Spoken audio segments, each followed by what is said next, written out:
Welcome to today's Hemp Barons podcast, everyone. I'm host Joy Beckerman, and I hope everyone's getting ready to get out the vote. It's such an important election. And speaking of engaging in the process, what a guest we have today. Jonathan Miller, one of my favorite hemp heroes, member in charge of Frost Brown Todd, a large law firm in Lexington, Kentucky, with offices all over the country, but also general counsel to the U.S. Hemp Roundtable, where I serve as the vice president of federal lobbying and chair of the Federal Lobbying Committee. We're doing some tremendous work.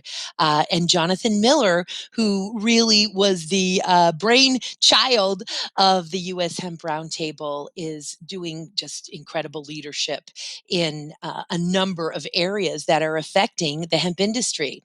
Large effects on the hemp extract industry, and then beyond that in the hemp oil seed and fiber industries. Jonathan is a fascinating human being. The more time I spend with him, the more I learn, and his depth just continues to amaze me. He is a delight of a human being, of a humanitarian, and a powerhouse of an advocate and an attorney. So he graduated from Harvard College and Harvard Law School. So we're very blessed to have his tremendous brains. He actually began his career in politics in college by serving as the national director of Students for Gore in 1988, when then Senator Al Gore was running for president. And he later worked for Al Gore when he was vice president in the Clinton administration. And I even recently saw a wonderful video, sort of a throwback video of Jonathan introducing Al Gore at the Democratic National Convention. He also served as a politician in Kentucky. He was the secretary for the Kentucky Finance and Administration Cabinet from 2007 to 2011. And prior to that appointment, he had been the Kentucky State Treasurer from 1999 to 2007. And he also ran for governor of Kentucky. You know, other things that he's done, again, his depth being just so tremendous. He's authored the book, The Compassionate Community, which examines religious values and how they relate to politics. President Al Gore wrote that forward. And he's authored other books. And his wife, Lisa, is just a total delight, an incredible woman, a spiritual leader, a wellness leader who is also an author. So hemp is very, very blessed to have Jonathan Miller be brought into our ranks. He sort of entered around 2014. And while it's taken so many heroes and heroines to get hemp to its seat at the table, which we finally got in 2014 through the 2014 Farm Bill, and now as an agricultural commodity in the 2018 Farm Bill, now that we've got that seat on the table, we need some real firepower. We need some real credentials, very strong credentials, and we certainly have that in Jonathan Miller and the U.S. Hemp Roundtable. So without further ado, I'd like to deliver to you that great and informative, please stay on your toes interview with Jonathan. And once again, encourage you to make sure you get out the vote. If you can vote in person safely, some say that'll be the safest way to do it. Drop your ballot in the ballot box. And others say get your vote in your ballot in the mail and do it very, very early, given all of the challenges, engineered or otherwise, that we're hearing about with the post office. So once again, I give you Jonathan Miller, and I hope you have a safe and healthy week. Engage.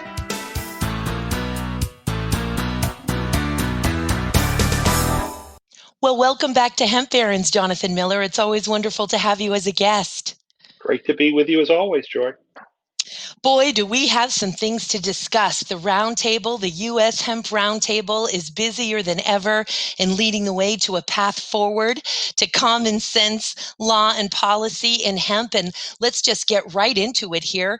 On September 4th, Congressman Kurt Schrader and Morgan Griffith filed H.R. 8179, the Hemp and Hemp-Derived CBD Consumer Protection and Market Stabilization Act of 2020, which the U.S. Hemp Roundtable took a leading role in drafting with a large coalition. Could you tell us a little bit about H.R. 8179, Jonathan?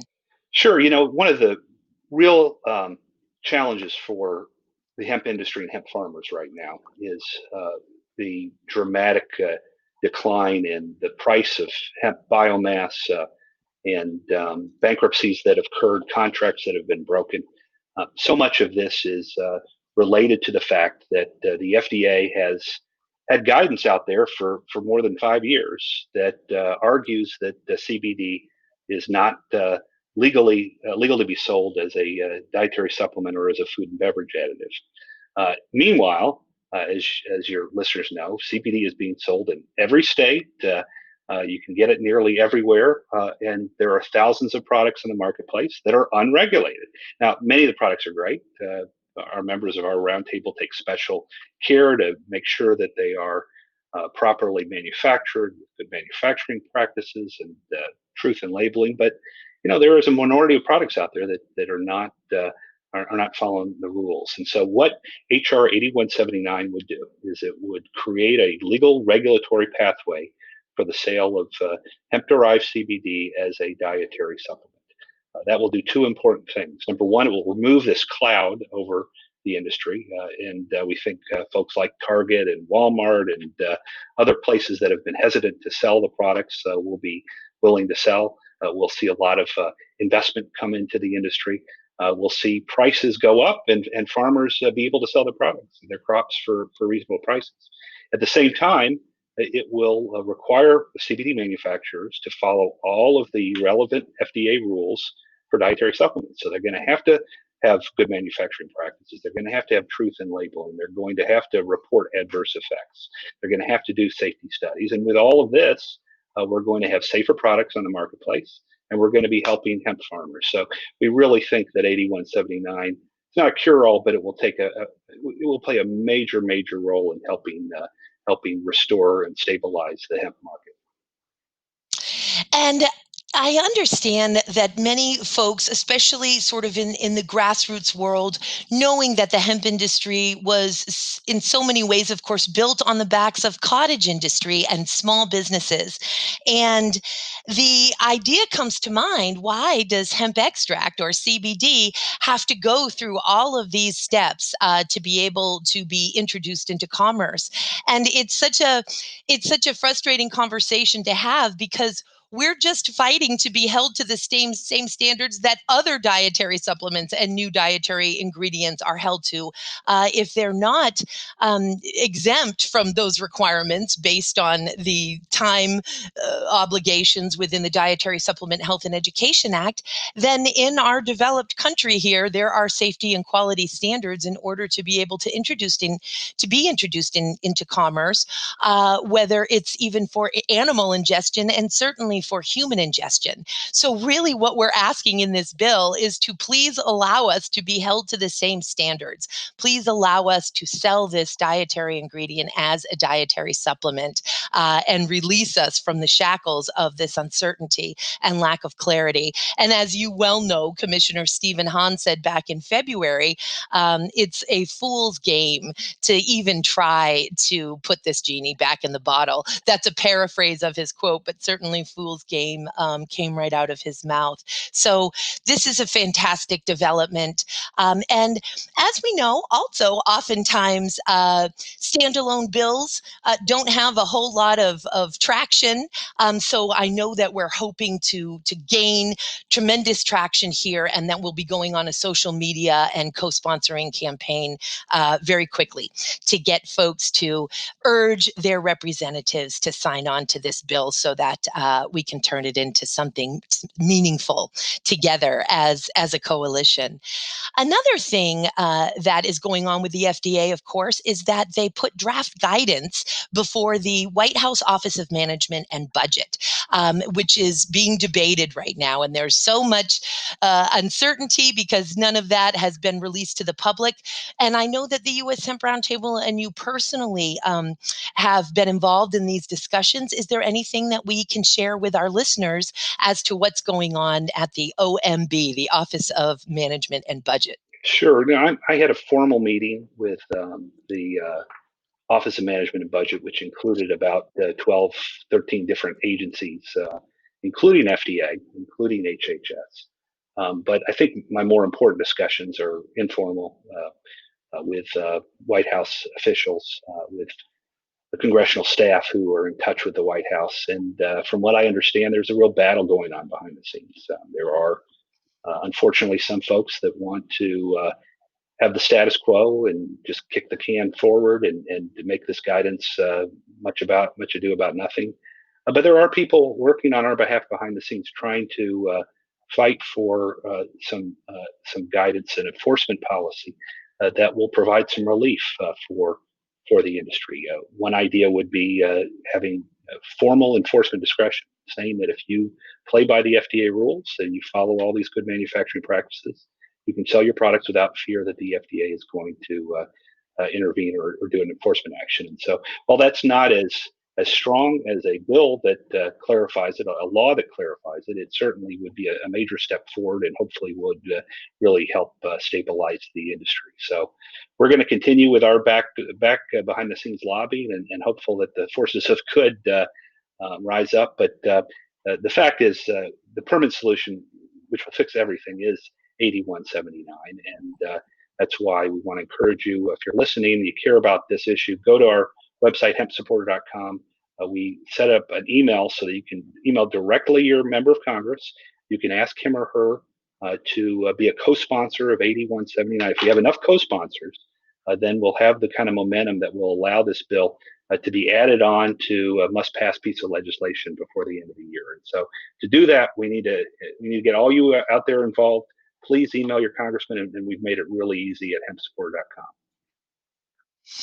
So fantastic, and really understanding that this bill will not only allow more products on the shelves in these, as you say, the large retailers who are standoffish because of this FDA position statement or FDA guidance, but it will also allow for safer, high quality, compliant products on the shelf. It's really such a crapshoot, for lack of a more descriptive term, for an uninformed consumer who knows that they want to try these products, that these products may improve their overall general wellness, the quality of their life, but they are met with several different brands on a shelf, having no idea what is really the quality or safety of what's inside that bottle, unless, of course, it has a U.S. Hemp Authority seal.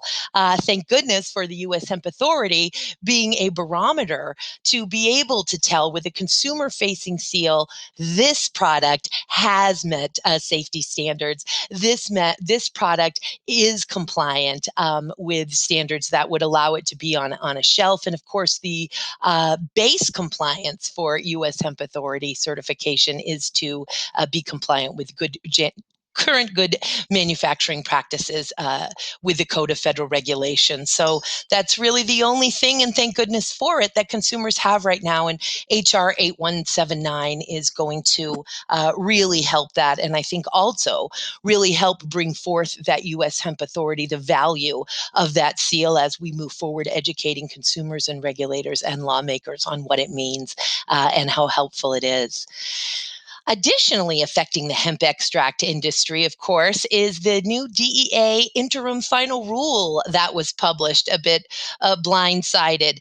Let's talk about how that DEA interim final rule affects most significantly the hemp extract industry. And actually, before you answer that, Jonathan, I just can't help but say, as I say the word significant, that as usual, the Drug Enforcement Administration has put forth sort of an arbitrary rule stating that it's not a significant regulatory action. Well, we certainly beg to differ. This is a significant regulatory action that has taken place. And of course, we believe against the spirit and intent of the Farm Bill. So please, let's tell the listeners a little bit about the DEA IFR, the interim final rule.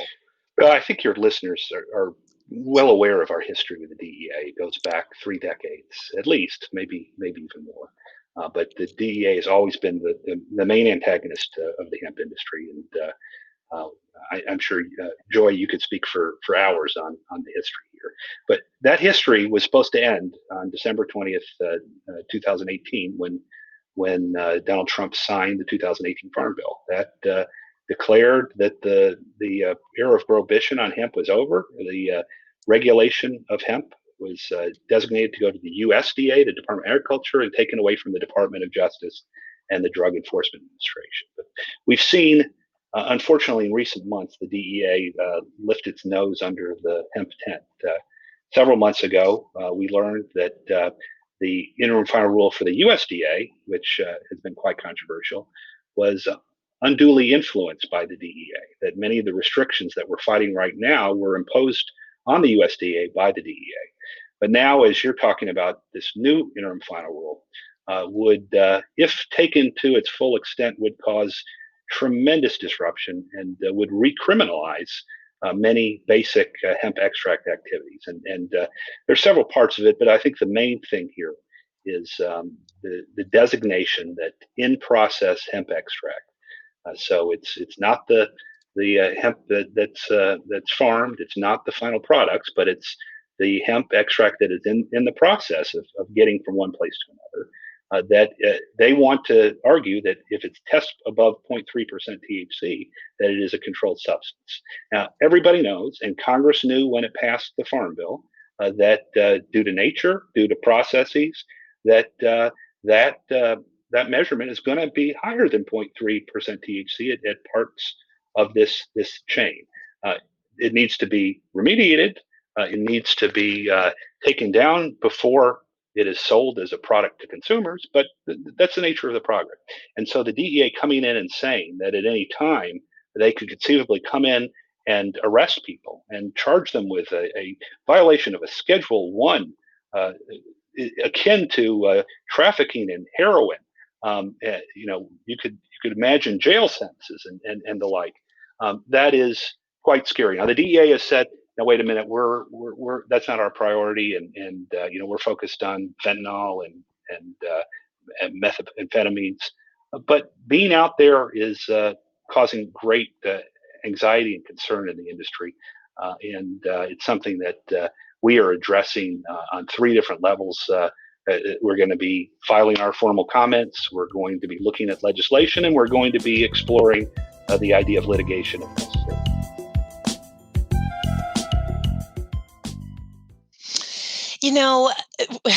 It cannot be overstated, as you say, that the DEA was to be formally out of the hemp business, I suppose technically on January 1, 2019, right? And when the Farm Bill was enacted. And we know that in the Farm Bill, which of course 33 pages or so affected hemp, but the Farm Bill itself was over 1,000 pages. And in those 1,000 pages, the U.S. Drug Enforcement Administration was not mentioned a single time. Yet the USDA, which has, admitted, Secretary Perdue has said that the DEA really came in and sort of bullied their way. That's my words, not his, but interfered and influenced those rules. Those 43 pages of USDA rules mentioned the DEA 42 times when the 1,000+ page Farm Bill doesn't mention the DEA one time. So to say that the DEA is supposed to be out of the hemp business would be an understatement. And in fact, as you well know, in May of 2019, the USDA's general counsel offered up a legal opinion as to the impact of the Farm Bill on hemp and the USDA's obligation, so on and so forth, and offered in footnotes 8 and 9 of this very brilliant in favor of the hemp industry and really showing the command of the complexities of everything involved legal opinion, stated, because as we know, the tetrahydrocannabinols, the definition for both marijuana and tetrahydrocannabinols were amended as part of the Farm Bill. And the USDA general counsel says, right in his own legal opinion, that the Controlled Substances Act certainly includes a definition of tetrahydrocannabinols, which has been amended, and notwithstanding the presence of that definition in the current regulations, he says that he is of the opinion that THC, or delta-9 tetrahydrocannabinol, any tetrahydrocannabinol in hemp, is excluded from THC as a Schedule 1 controlled substance under the Controlled Controlled Substances Act by virtue of the 2018 Farm Bill amendments. And the same is true with hemp extract. So we know what the intent and spirit of the bill is. We know how it's been interpreted by the USDA, and we certainly know how the experts and the U.S. Hemp Roundtable interprets those amendments. So it's scary to know that it isn't just the personal freedom being lost, it's asset forfeiture. That has always been a tremendous incentive for coming against or prosecuting folks who are violating the Controlled Substances Act. So it is, of course, no guarantee or comfort to us that they say they won't be enforcing it. Would actually put folks who are in the business of handling that in process or work in process hemp material to then register as a business, who is working with controlled substances if this DEA IFR were to go through as it stands. We're in a public comment period, and just so glad to be and proud to be a part of the U.S. Hemp Roundtable as we take that on. It just would have a tremendous effect. And really, the FDA itself treats THC as a contaminant, like it would a pesticide or a heavy metal or a residual solvent. And there are ways that we deal with contaminants that are part of the in-process nature of products that are made for human consumption or animal consumption, and we can treat our excess THC in that very same way. As we wrap up sort of the hemp extract piece of our interview here and move into what affects really all of the hemp industry, oilseed fiber and hemp extract, and that's the USDA IFR, let's talk for a minute about California. The U.S. Hemp Roundtable, and with a wonderful coalition of folks from California, took again a leadership role working on AB 2028. We've got some issues in California. Please tell us about that and how we've ended up and what our chances are, Jonathan. Sure. So a couple of years ago, the hemp industry was really alarmed when the California Department of Public Health came out and argued that it was illegal to sell CBD as a dietary supplement or as a food and beverage additive. Immediately or soon thereafter, legislation was introduced to reverse that and to clarify that CBD could be sold as a dietary supplement food additive. It was then known as AB 228. It was sponsored by Representative Cecilia Aguilar Curry, and it passed through the House, the Assembly, 3 committees in the Assembly unanimously, the Assembly 4 unanimously, 2 committees in the Senate unanimously, and then mysteriously died in a committee in the Senate at the end of last year. So we picked it up again this year. Things got really slowed down because of COVID and of the distractions of forest fires and everything else going in California. But a few weeks ago, we're finally able to reach an agreement with the governor's office that wasn't perfect. We didn't get everything we wanted, but fundamentally would lift this attack on hemp and CBD and would allow for the retail sale of CBD with a lot of good regulatory protections that ensure that the products have been tested and that they're safe for human consumption. Unfortunately, the compromise of the governor came so late in the process that we ran out of time during the session. And we were hopeful in the last few days we would be able to get it passed. It was going to be amended to AB 2028, but unfortunately we ran out of time. The good news is there is a broad consensus in the legislature, and that if there is a special session, probably not going to happen, but if there is one, we hope to be part of that, but more likely, the beginning of next year, it will be reintroduced. It's been vetted, and again, as you mentioned, a broad coalition of California hemp farmers and industry activists are supporting it, and we've got the governor's support. We've got so much of the legislator's support. So hopefully, we will see that, and that by the springtime of next year, we hope to have everything resolved favorably, and this cloud of what the Department of Public Health created would be lifted. some seriously heroic efforts there throughout that session, and particularly the last couple of weeks of the session there. Again, just very grateful as someone who has been working towards the liberation of this plant for so long, for the Roundtable. It's truly heroic efforts. And of course, the work of our coalition partners. We certainly cannot do it alone. Now let's move on to the USDA's interim final rule, which has just reopened their public comment period. And just to frame this up for a moment, for the listeners may or may not realize that, of course, the 2014 Farm Bill brought forth our agricultural pilot programs. That was a defined term within the hemp amendments of the 2014 Farm Bill, and that was to study the growth, cultivation, and marketing of hemp. And it's under those agricultural pilot programs that multiple states began to put forth legislation authorizing their departments of ag to promulgate or create rules for these ag pilot programs. And farmers started to grow hemp, and the crop reemerged from just a couple of thousand acres to probably around 250,000 acres last year under those programs, which have less stringent rules in many ways and in multiple states than the rules promulgated by the USDA for the commercial crop. So the 2018 Farm Bill advanced the reemergence and reintroduction of the versatile, valuable hemp crop from agricultural pilot programs to straight up agricultural commodity, completely removed from the Controlled Substances Act, reclaimed its place in the broad light of day with all of America's other agricultural commodities. And the USDA was then tasked with creating rules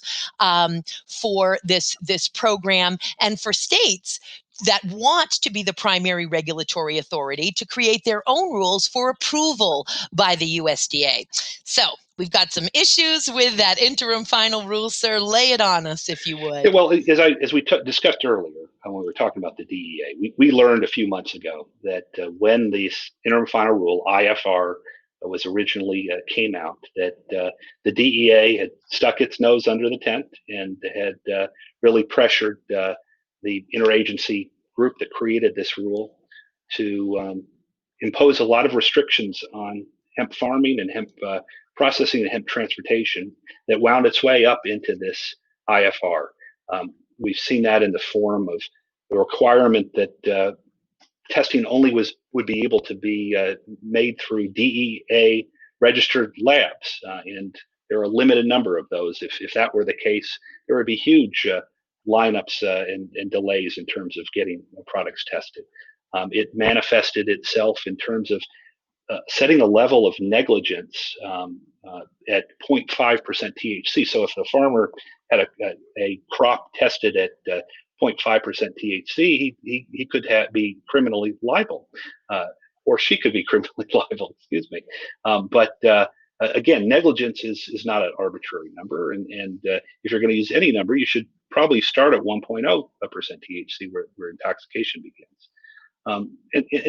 And additionally, the IFR said you had to destroy any non-compliant hemp, and the Farm Bill was very clear that it didn't use the word destroy, it used the word disposal. And there are ways of disposing uncompliant hemp, whether it's through feedstock or fuel or something else on the farm that again would be much greater remediation for farmers. And so all of these different issues, some of them have been temporarily resolved. For example, the USDA said we were going to temporarily delay the requirement that it has to be a DEA registered lab.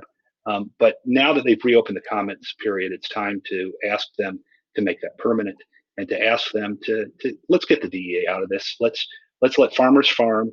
Let's not make the average hemp farmer a suspected criminal just by joining up as a hemp farmer.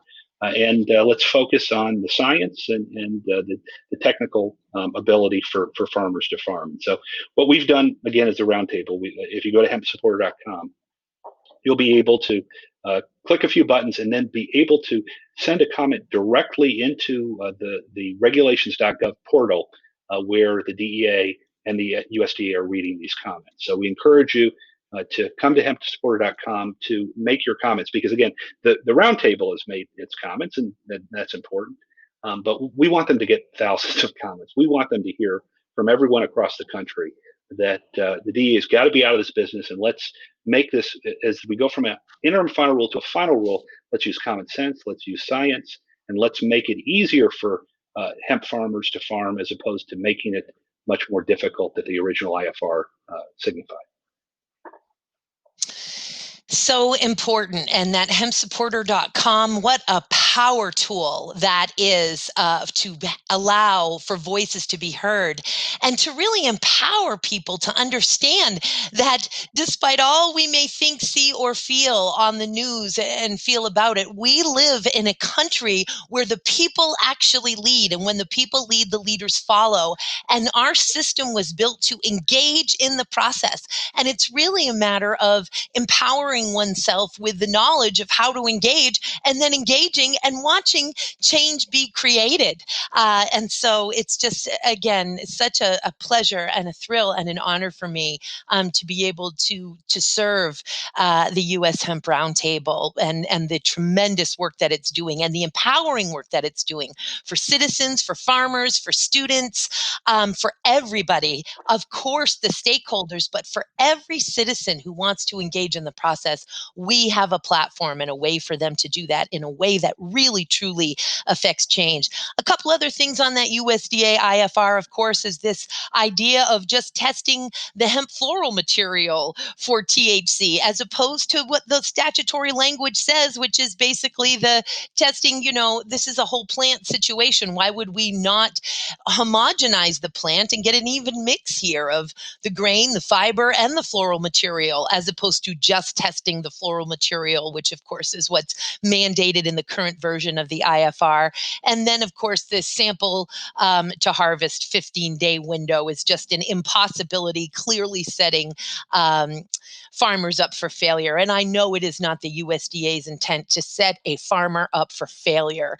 They want to set farmers up for success. And so I'm really feeling hopeful about this. And finally, and just taking this opportunity, as I often do, to educate, when we talk about, as you hit the nail on the head, that farm bill said dispose of the non-compliant hemp, not destroy it. And I just rail on this idea of pyrolysis, which the USDA has an entire portion of its website dedicated to the research that it is doing on biomass pyrolysis. Pyrolysis is a game changer. It's the heating of an organic material, such as hemp stalk or hemp biomass, in the absence of oxygen. And because no oxygen is present, the material doesn't combust, but the chemical compounds, cellulose, hemicellulose, lignin, sugars that make up the material thermally decompose into combustible gases and charcoal that create 100% pure biofuel, diesel, gasoline, plastic resins, biochar, carbon block, tremendously valuable nanotubes that are otherwise created by hand and are cost prohibitive even for research and development. So we're taking essentially the world's most valuable cellulose and telling farmers that the best they can do with hemp that's above 0.3% THC, an arbitrary non-scientific number, is to essentially destroy it. Now, I appreciate that the USDA did come up with some amendments and said, well, you can dispose of it this way. You can bury it. You can burn it. You can compost it. And while we so appreciate those little tiny lines in the sand that have moved, we need to use it. We need to add value. We need to create the supply chain for these incredibly valuable industries and tremendously in need industries, fuel, air and space, so on and so forth, that hemp can serve and can absolutely serve with hemp that tests above 0.3% THC. And to wrap up here, time goes by so quickly. Boy, are we doing a lot of work, Jonathan, under your tremendous leadership at the Roundtable. I wanted to take a minute to talk about the U.S. Hemp Roundtable's Minority Empowerment Committee. I am very proud to be the vice president of our federal lobbying committee, and boy, is my heart healed for the work we're doing with the Minority Empowerment Committee. Could you tell us a bit about that, Jonathan? Yeah, we as a hemp industry, have a very colored past when it comes to race relations. The hemp was a crop that was farmed on the backs of slaves, and in some places like here in Kentucky, uh, hemp was used to justify slavery, and now we've really come up with a new awakening as a society in the last several months, and that I think we're all in our industry struggling to figure out ways to promote equity and fairness and opportunity for people of color. And so we set up a minority empowerment committee as a way to try to do something as an industry. We have set up a mission statement already and published that, where we go through our priorities. And we are now in the process of setting up stakeholder meetings with groups in the space to help us refine that mission statement into work and action. I'm a big believer that I get tired of organizations that take these opportunities to tweet or send out a Facebook post and say that they're supportive and then don't do anything. So we're doing the hard work right now to try to really take steps to empower farmers and minority business people, and clean up our own act, and to ensure that our roundtable, as well as our members, are promoting diversity and equity within their own ranks. So we're at the beginning. We haven't solved anything yet, but we're asking the right questions, and I hope that over the course of the next months and years that we'll be able to be a good example for the rest of the industry. And that's what inspires me so much is, of course, the commitment. Again, as you say, a tweet, a Band-Aid, a pretty sticker. No, we are committed. This is not a surface-only endeavor. Our sleeves are rolled up. We are so blessed to have the sub-leadership and true leadership, I would say. It's the committees, of course, are always under our main leadership, but we've got Miss Amber Littlejohn of the Minority Cannabis Business Association, a renowned attorney, and of course has been a rock star in the dietary supplement world as well, and so is well known throughout the dietary supplement community.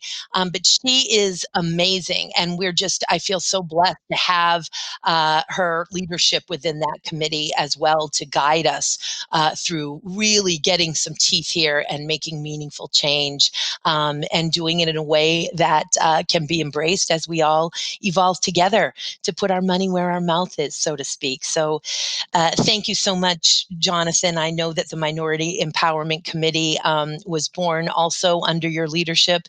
I think I was one of the first people that you contacted about birthing it into the world, and that was just a very happy day, and it brings me a lot of joy and purpose to serve on that committee. Well, Jonathan, in closing here, is there anything that you want to make sure you say that we haven't said already besides go to hempsupporter.com and You know me too well. say it, brother. That's how yeah. Again, if any of your listeners want to do something, and go to hempsupporter.com, because we make it easy for you to get in touch with your Congress person, whether it's HR 8179, whether it's the Safe Banking Act, whether it's trying to make sure our troops have access to CBD. We're now making it easy for you to make comments on the interim final rules for both the DEA and the USDA. But if you're not on our hemp supporter list, it's free. You just give us your name, email, your zip code, so we know who your congressperson is, and we can line you up to get you active. But we now are involving over 50,000 people across the country. I'd like to get that to a couple 100,000, because that's we've already made a difference. But the more folks we have united, the stronger our voice is going to be. So fantastic. What a thing that's been created here with the U.S. Hemp Roundtable. Always wonderful to have you, Jonathan. We'll have you back on again, and thank you for everything you do. Thank you for being with us today. Thank you so much, and for everything you do.